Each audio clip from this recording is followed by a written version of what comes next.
yéen a ngi teewlu seen bii di Liberté TV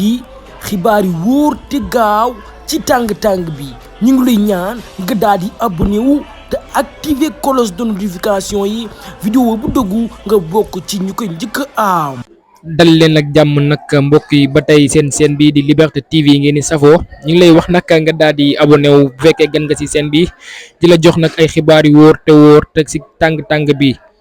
dal leen ak jàmm nag ci xibaar comme ni ngeen ko gisee nag ci image yi noonu loolu nag mu doon lu doyoo waat ci réew mi nag di suñu gaal ab tata daal lañu daal di taal noonu te neen na nag am na ñaari nit yu si ñàkk seen bakken ndaxte nag tata biñ koy taal di ci sànni ab cocktail molotov si biir tata bi amoon na ay client mais nag ñi mën a wàcc nan mais nag dafa daal di desoon li nga xam te nag moom mooy ñaari nit ñu daal see ñàkk li nga xam te nag moom mooy seen bakken ci biir tata boobule ginnaaw ci biir manifestation yi. loolu nag da wax nañ ne ab tata nag bu mu daal di daw mais nag tata boobee xale yi daal ñoo ko daal di kar pour nag wane seen ab naqar ndax seen leader boobu di Ousmane Sonko ñu daal di teg loxo ba tax nag ñoom ñu daal di wane seen ab naqar daal di nag taal li nga xam ne nag moom mooy tata boobee sànni sa nag ab cocktail molotov si biir mu daal di tàkk jëppet ci loolee nag amoon na ay nit ba am ñaar ñoo xam te nag jot nañ cee daal di ñàkk seen ay bakkan ci biir loolee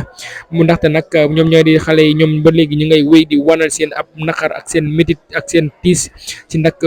dogal boobu ñu daal di jël te daal di àndoonu ci ak Ousmane Sonko nag loolee ñu ko daal di teg ci ndoddam te xale yooyu nag àndoonu ci kon nag ngay woy di abonné di activer cloche pour am ay